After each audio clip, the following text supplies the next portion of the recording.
Part-Time Hitter is brought to you by Friendly Forces, a 501c3 nonprofit committed to helping reserve component members seamlessly integrate their military service with rewarding civilian careers. We connect them with employers who value their unique skills and critical role in national security and advise organizations how to become more reservist-friendly. Check them out at www.friendlyforces.org. Friendly Forces is also brought to you by the Fratty Guard, a lifestyle brand for part-time hitters. Check them out at www.thefrattyguard.com and on Instagram at @thefrattyguard.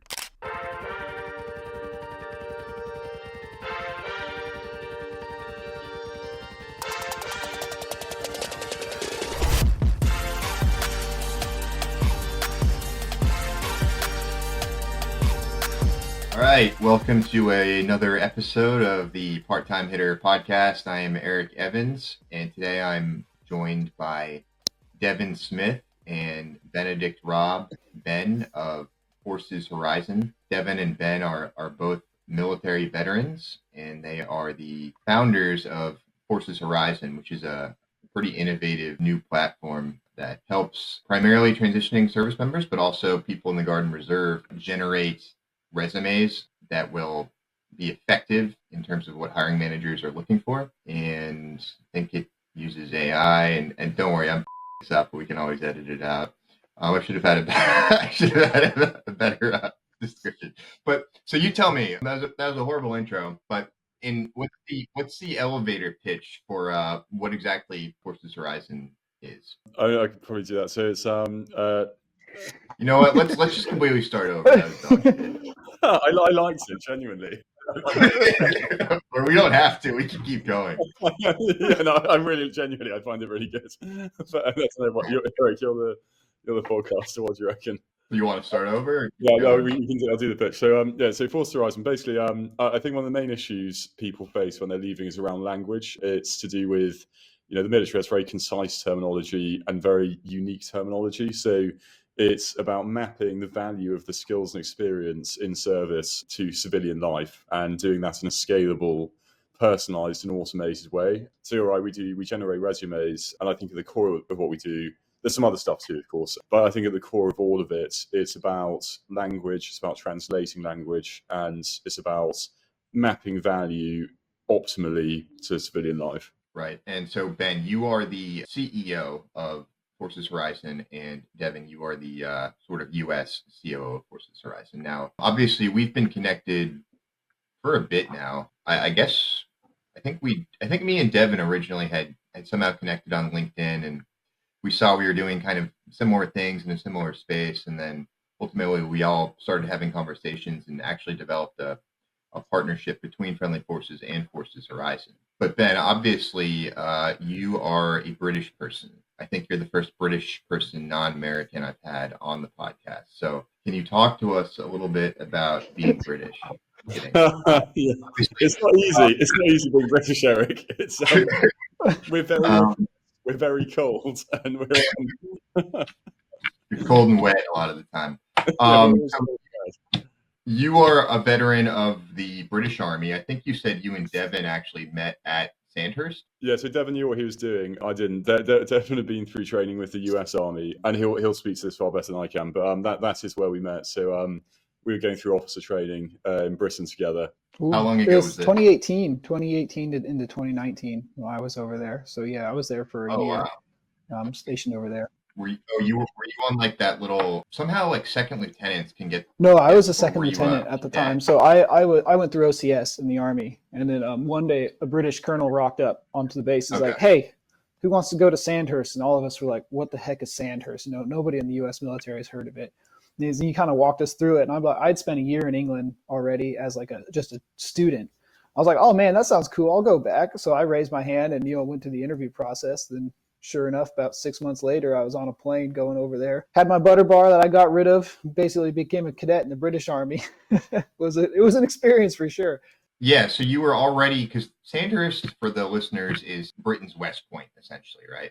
So what exactly was the point of sending were you there basically, as you said, as a cadet? Yeah, so the concept from the U.S. military point is because we work so closely with the British military. There's one U.S. Army officer in each Sandhurst commissioning intake. So they have 3 a year. And so the idea is that every single British officer who comes out, because that's the British Army's only commissioning source. So every single British officer who comes out will have some contact to the U.S. military. They'll have had some interaction with them. So down the line, or, when you're in the field, whatever, you'll be like, oh, I've worked with the Americans. I have contact with this. I've kind of developed that relationship. So that's the idea behind it. At times.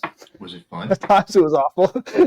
I mean, yeah. What were you doing? What were you doing there? Were you just kind of stuck in a class and doing like ruck marches and whatever they were training on? Man, it's really kind of like if you took the combination of like West Point and OCS and put them together, you'd get like Sandhurst. So you had the training aspect of it, like the actual in the field. We spent nearly half of our time in the field in Wales, no less, which is just a horrible place, getting rained on all the time. Although we had pretty good luck with the weather. Ben can attest to that. Yeah, and then we were doing like master's level classes as well at the time. Actually, I came back with a certificate from a British university towards a master's degree for it. So, it was a mix of things and a lot of like stuff that, the tactics were great. I brought a lot of that back to the U.S. military, which is the other side of the coin. But some of the stuff like the marching, we did a lot of marching. And I'll tell you what, as soon as I walked away from those grounds, I turned that out of my brain and I never thought about it again. It's funny you say that, Devon, because from time to time when I'm walking down the street, and it's usually when I'm really tired, I think it clicks in my brain. I start like marching. It's really weird. I don't know what happens. Did you develop like a taste for tea while you were over there? No, to be honest. So the British Army has this weird like thing that we do not. They have like these giant, like they call them Norwegians, but they're like containers that they bring out like hot drinks in, but they just throw whatever's in there. Sometimes they'll like have spaghetti in there. Sometimes they'll have tea. Sometimes, so you get like pull this liquid out that is just this menagerie of flavors. And it's like, but it's hot and it's cold. So you'll deal with it. But yeah, I can't say I came back as a ardent tea drinker. What was your branch, by the way, Devon? Yeah, so I was Army. I was an armor officer. So I was a 19 Alpha. That was my real job. So I spent most of my time at Fort Carson, 410 Cav. So I did scouts all the way. I was on Bradley's. And then I spent, I think, 6 years active duty. And then I transitioned into the reserves where I was working with a PSYOP unit outside of Chicago. So I was a detachment commander for them for a little bit. Very nice. Very nice. And Ben, obviously, I know less about the British Army. I want to say you were an infantry officer? So I was in the Adjutant General's Corps, but I was attached to an infantry battalion. So I spent my whole time with the Grenadier Guards, which is a unit that's infantry, but also does ceremonial. So a lot of the marching that Devon was talking about. It's just a combination of those things. I went kind of down a rabbit hole a week or two ago. I don't know how. I think I started following some random British unit on Instagram. I don't remember what it was. It was like I think it was like the Welsh Guards or something like that. And then I started looking them up, and I guess so I don't know how it's set up, but like Scotland has their units, and there's like Wales units and English units and maybe Northern Irish units that all kind of make up the British Army. Is that correct? Yeah, I mean, it's quite confusing because it's very historical. So for example, the Welsh Guards or the Irish Guards will do a similar job, and they might attract slightly more people from those locations, but there's nothing excluding people from anywhere else. So culturally, they're very similar, and at this stage, it's sort of it's more in the name really than anything else. But I do think it's one of the things about the British Army is that because parts of it are so old, there's terminology and names and things like that come through, and they might have their origin in the 1700s, and it has almost no sort of bearing on what they are today. But yeah, there's a combination. There are a lot of rivalry there between the different units. Yeah, a lot, even if they're almost identical. Well, yeah, I mean, even in like the U.S. military, you can have two units that are basically the same thing, but they're different units, so they hate each other. But if you were to add in like massive cultural or historical, ethnic's not the right word, but like Scottish versus English or Scottish versus Welsh, I imagine that would just make it that much more of like a heated rivalry. So I don't know. Like I said, I went down a rabbit hole. I'm like, oh wow, this is kind of cool. And I guess there's like a certain order of march when they do, I don't know what you call it, their parades or whatever for the. Yeah, there is. It's funny. You actually reminded me. I was at a dinner recently, and there's one regiment in the British Army that always has a goat. So amongst their ranks is always a goat, and this goat holds rank, but it can get promoted and demoted. So I think the furthest, and when it dies, it gets replaced by another goat. I think the current one is it's a lance corporal, and I think it's once made full corporal before it dies. But it's still there. It's still there to this day, and they've actually got a solid silver goat that they bring to all the dinners, and it's so yeah. But on the rivalry thing, there's definitely rivalry. I think until another unit is in the same room, if there's more difference, and then suddenly you're best friends and you don't like. But no, everyone, it's all very friendly. Like I'm sure it's the same in the US, where it's friendly rivalry. Yeah. So you were at Sandhurst at the same time in 2018. Obviously, you Devon went back to go do his tour of duty, and you were doing yours. So how soon after Sandhurst did you start kind of talking and putting together what became Forces Horizon? Well, so we started it. We registered the organisation in, I think it was actually late 2019, but nothing happened with it for a while. It was going to be a translation tool, and then in early last year we connected about it and started working on it properly. So Devon and I have been working on it sort of seriously for, I guess, a year and a half or so now. Yeah, so we, I'd say when I talked to Ben about it, I don't even know how it came up. I talked to Ben about something else. He's like, "Oh, I'm actually working on this tool. Like, I'd love to," because I knew the British Army and the American military really well, and I was like, kind of the U.S. is a natural market for any of these things. So he's like, "Well, maybe you can help me kind of sort that out," and it kind of grew from there. But that was about a year and a half ago. But when I had come on at that point, he had already had a lot of like the ideas in play. The company had already registered, and in fact the company has evolved quite a bit since then, in terms of conceptual thing, as any startup does. But yeah, so that's kind of the general flow of how it's worked. He brought you on to take it to the next level into the North American market. Well, it's pretty cool, and we'll obviously get kind of more into it, but I found that the veteran transition kind of industry or space is pretty crowded. There's a lot of people out there trying to like either capitalize on or tackle the problem of like veteran transition. So you were both on active duty. So if you started it in 2019, you actually started it before you had transitioned yourselves? Yeah, Ben was working on it. Yeah. Registered it. So, I mean, obviously, what are the primary issues or primary, challenges you're seeing when people are leaving the military or someone's in the Guard and Reserve and they're trying to get a job? I think you touched on it briefly, but it's that translation piece. But, what else? And how is Forces Horizon helping to, kind of solve those problems? I'll let Ben answer that because he's got a good thing, but I will clarify. I think there's one important thing to note here is that the VSOs, veteran service organizations, are a dime a dozen in the United States. Definitely learned that. The more time I spend, like another one pops up every single week. It's astonishing. But in the UK, that isn't quite the case. And so I think when you're looking at the overall like contextualize of how Forces Horizon came up in Ben's mind when he was starting to build that, that's really important to note. And but yeah, I'll let Ben. I can let you take it from there about that. We'll say we do worship our military here in the States in a way that I think nowhere else in the world today. It's true. Just for like enlisting in the military. So we have it kind of good there, I think. Yeah, I saw that this weekend. I was in New York for the Veterans Day parade, and it was something else. It was honestly like it was mind blowing. It was amazing. But yeah, we don't have quite that. We've got all the praise, but it's different. But yeah, no, we've so the main thing we try to find the biggest challenge or the broadest challenge that people face when they're leaving, and to our minds that's been around translating value. I think people sometimes overstate the employment issue. I think that the actual statistics suggest that employment amongst veterans is around the same level and higher often than that of the general population, but there is often an issue in mapping value. So underemployment is more of an issue, not being able to maximize, how much you're paid, for example, based on what you've done. And we identified, I guess, two things, both around language.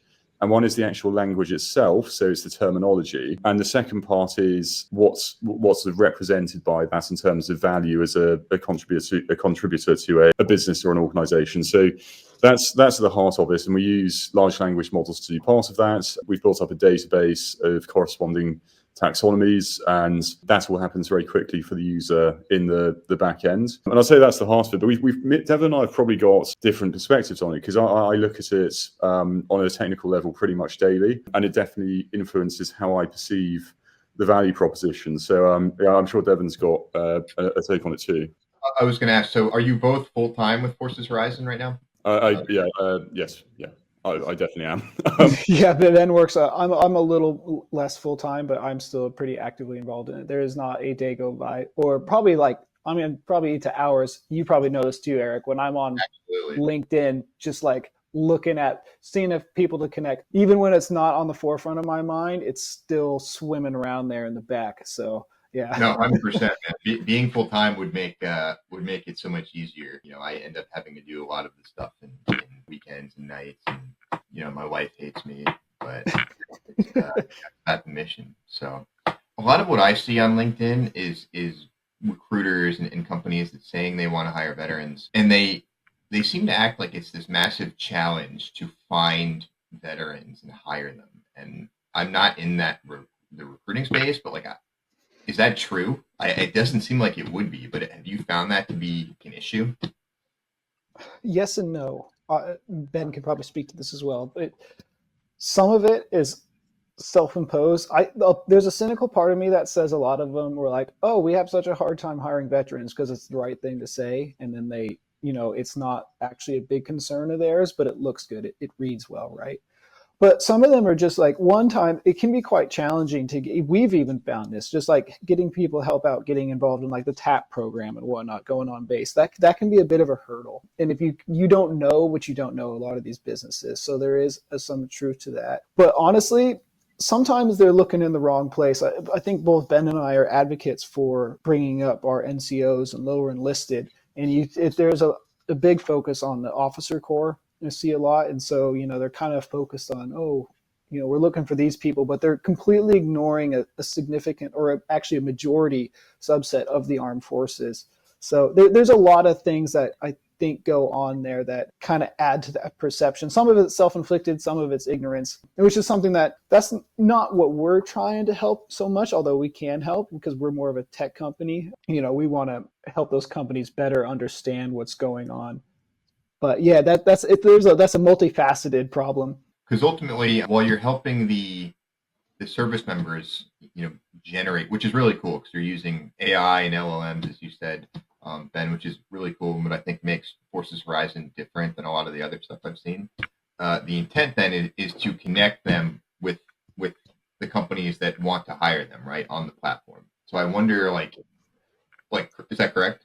Yeah, correct. And that's actually, I think our resumes are good. You can take those resumes off and you can submit them elsewhere, but it works best if you keep it within the ecosystem, because then you get all of the models that are working together essentially, because the models understand what they're trying to understand, if that makes any sense, right? You got one half is talking to the other half and they're trained together. So when they give a candidate to that recruiter, those two halves of the system are working. Whereas if you take a resume off the system, you've taken that other half out of the equation, right? And you're back to the normal ATS fight. Right.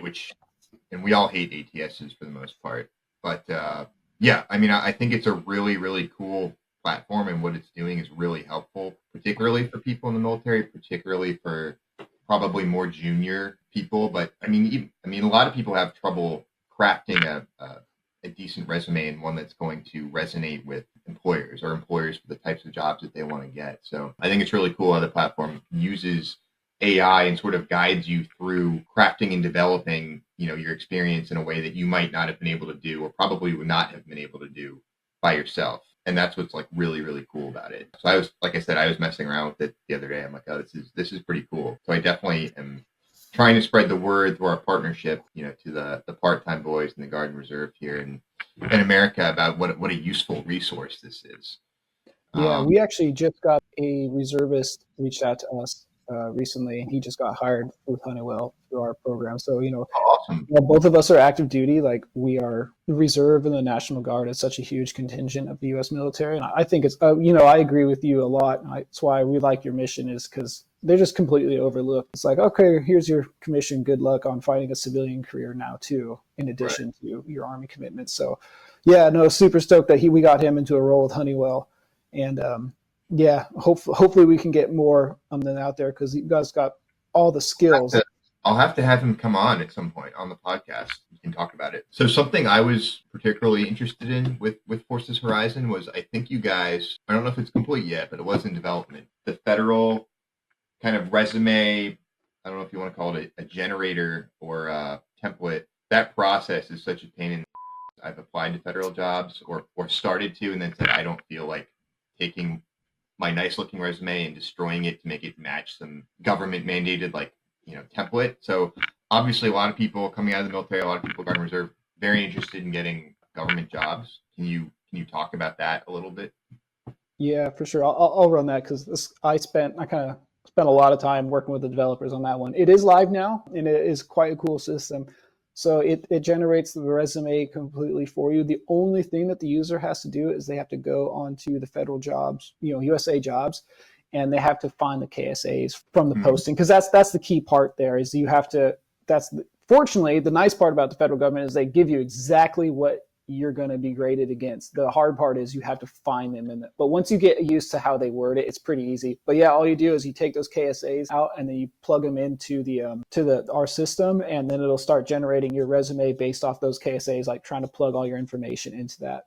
And then you get all the little formatting stuff, like you have to have how many hours of work you week, and you have to do it right to make sure that they count, because if you only have 11 months, they won't consider you for the next grade up, because that requires 12 months. That sort of level of minutia that can be really frustrating to deal with. But yeah, we've dealt that. It's launched now. I'm really proud of it. So it's there. No, that's awesome. This particular time in America might not be the best time to be applying for government jobs, just because we don't know what entirely may come out. Yeah.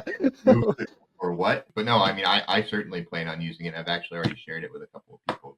What's on the horizon for Forces Horizon? And actually, before I forget, where did you get that name, Ben or Devon or whoever was the brainchild? I think we were just chatting about that. We went through so many variations, things to do with the future, things to do with the armed forces, and it just sort of landed. I wish that we had, there's workforce as well. So it's, force. There's a few things going on. Yeah, I kind of wish we're going to have to make up a good story, and we'll spend some time on that afterwards. But it's that's really where it came from, was just chatting. And then so for the future, there are so many things, not just in our space, but clearly everywhere, that you can either make better or automate, or just make more efficient with AI. And not everything, not all of the value that we add is because of our use of AI. Some parts of it are just ease of use. So the federal resume, for example, we do use AI to identify how someone's skills map to the KSA. But then there are just easy things like being able to choose the special hiring authority points that suit you, and it all being in one place. So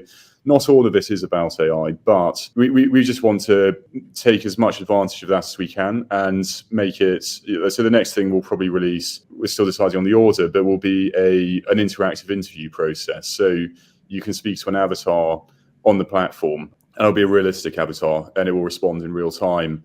And you can conduct an interview, then get the transcript from it and get notes on it, and tailor it to a specific job. So you can basically do something which will be very similar to the real life interview on the platform, and get notes and improve and train. So I don't think we want to become a sort of social media platform, but we want there to be a much higher level of engagement between the user and the system. And that's that's sort of what everything we're doing is geared around. Are you ever going to get into any more sort of, I guess, networking capability or in-person events or anything like that? I think so, but I think we also want to be quite careful to, not become a sort of social media network. And I think there's a good reason for that, which is that on a platform like LinkedIn, which is how we connected, it's a great thing, but it rewards certain activities. And it's at the end of the day, no matter what it is that you're saying,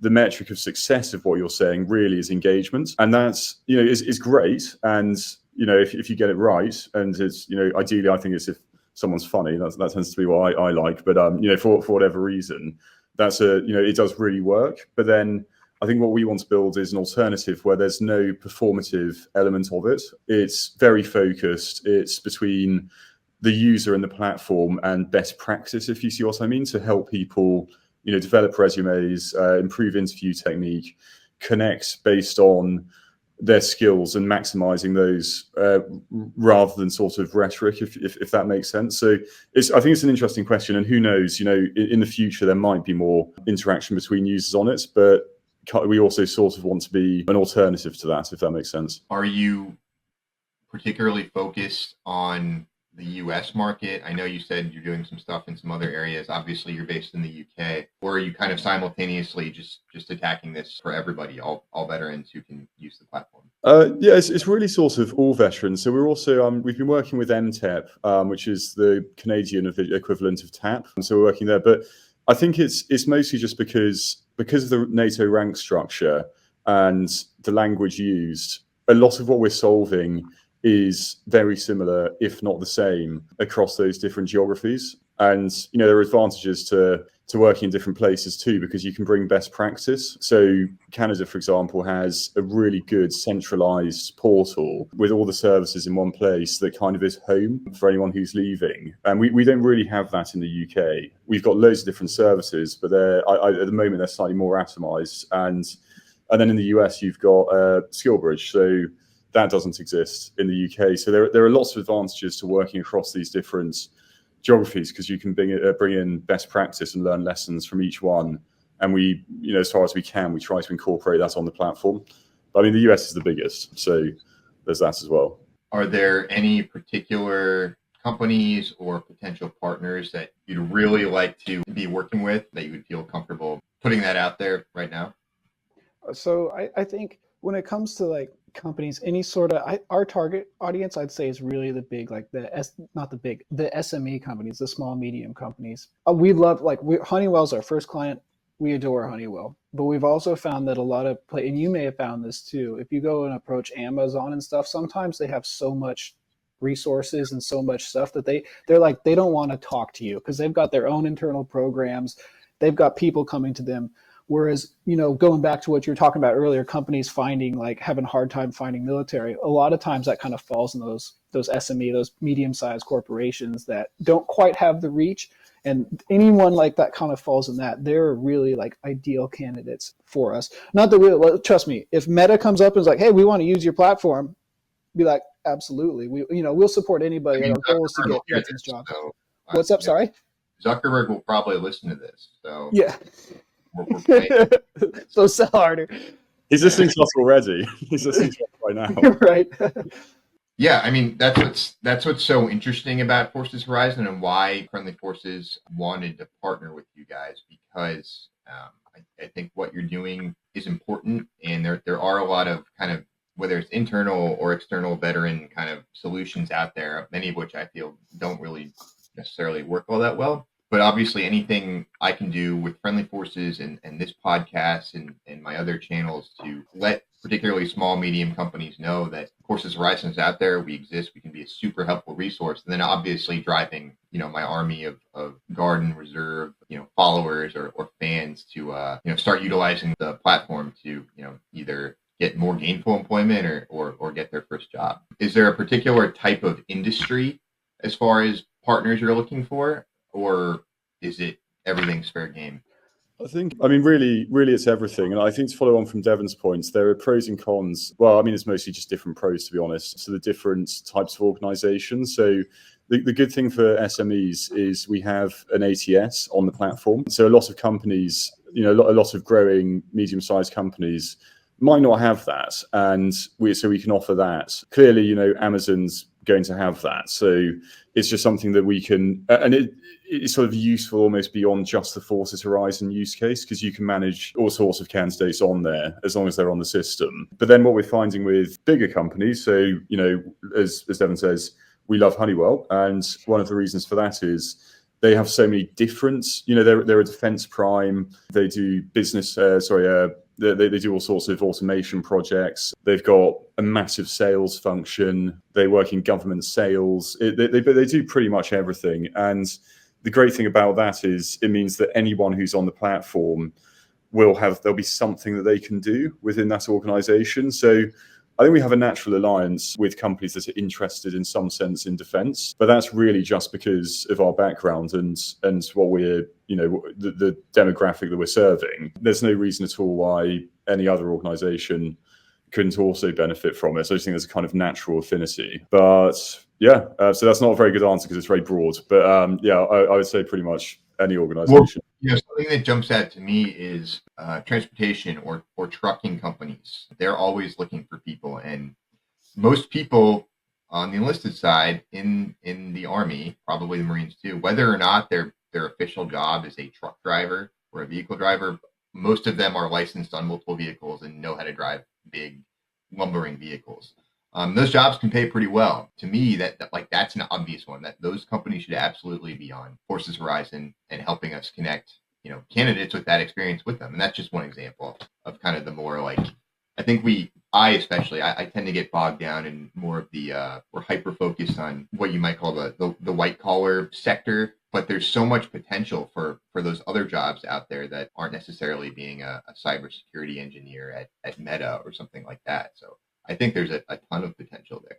Completely agree. And actually that is the real answer to your first question. We want to work with anyone who wants to employ veterans. And that actually, does come through because we're going to be working with these organizations. And whilst the tech does a lot of the work, there's always, we're always working with them as well. And if there's a genuine desire to hire from that talent pool, both because of the service, but also just because of the talent that's there, that just helps things work because we're on the same page. And again, completely agrees around it not just being a white collar thing. And I think people can be very blind to firstly how lucrative working outside of services can be, but also, what it can lead to, because it's being a truck driver within a business is a vital function within that business and it helps you understand it. And, you might not be a truck driver forever, but you can be paid well whilst you're doing it. So yeah, I think that's a good example of the kinds of organizations that we're looking for, which is basically,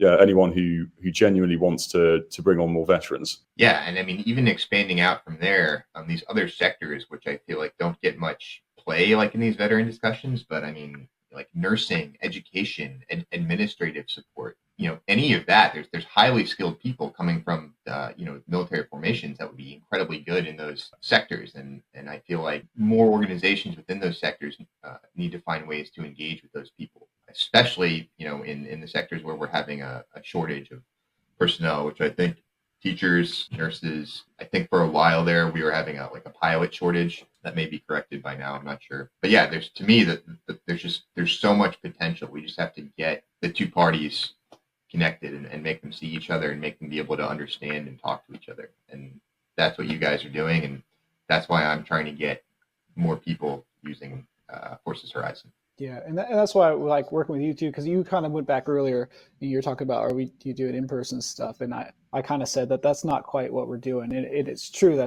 We're a small team tech company. We don't really have where we do put our resources towards building tech, right? Because in-person events are strong, but I know you have some more like ability, you've got your social media presence and you've got a lot more of the personal side. And that's what I love working with you guys, because we can, help with the tech side of the house. And then there's that side of the house that we're not particularly spun up on. So, it's just, it's cool. And together that makes a really nice offering for these companies that want to bring on any sort of service members into their organizations. And so the intent at some point, I'm hoping, is to be able to get those friendly forces badges or somehow identified the better reservist friendly companies on the platform. Yep. So that me as a candidate on Forces Horizon can tell, this is a great company for reservists. It has the FF, like 5-star badge or whatever it may be. And then the company gets to hire that person versus them going elsewhere. That's my vision for our partnership if we ever get there. As I said, I think it's awesome. I love to see, military veterans getting out there and doing, entrepreneurial things, making stuff happen. I think it's really cool.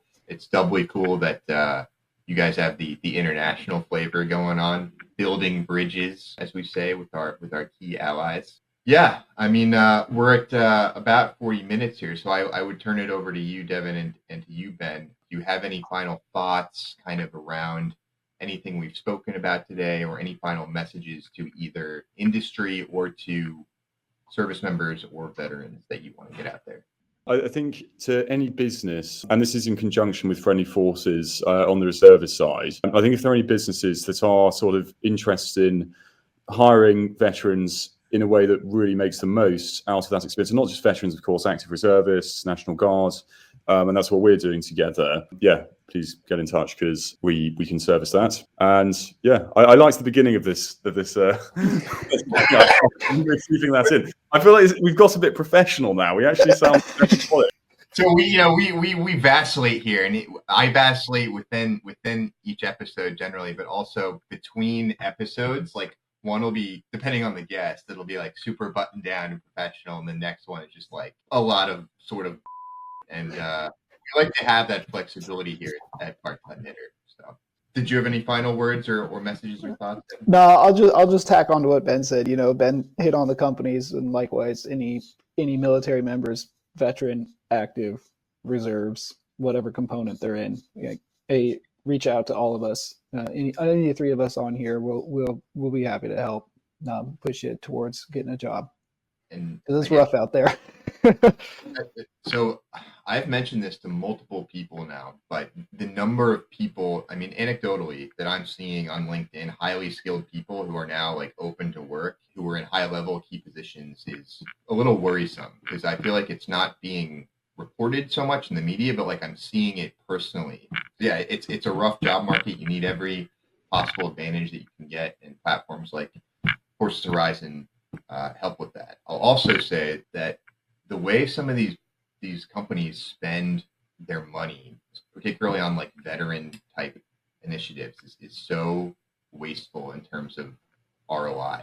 I mean, they'll put tens of thousands of dollars into something that like airs on AFN because they think it's like good marketing. It's like, dude, nobody's watching that, and nobody's taking any action from like some random like Montel Williams like show about like military makeover, that's a real example. But if I was an employer, I would look for those solutions, Forces Horizon, like Friendly Forces, that will show them real immediate impact very quickly and not charge them an arm and a leg for it. Thank you all so much. I never actually listen to these episodes after I record them because I would just be like this the whole time and being like, I can't air that. I sound like an idiot. That's why I don't listen to them. So hopefully, this episode was fine. If it wasn't, we'll re-record it. But I really want to thank you guys for coming on. I apologize for having it take so long for us to be able to do this. We're all very busy, and it was mostly my fault. So, hey, you also got time zones to deal with. That's the one challenge with international organizations. Oh yeah, that is. I don't even know what time it is where Ben is. It's probably like 4 a.m. But all right, guys. Well, thank you so much. I look forward to continuing to work with you and seeing what we accomplish together. So for the listeners out there, the website is www.forceshorizon.com, or you can reach it through Friendly Forces at www.friendlyforces.org/talent hub, I believe is what it is. But either way, go check it out. It'll help you. Thank you all again, and stay part-timing out here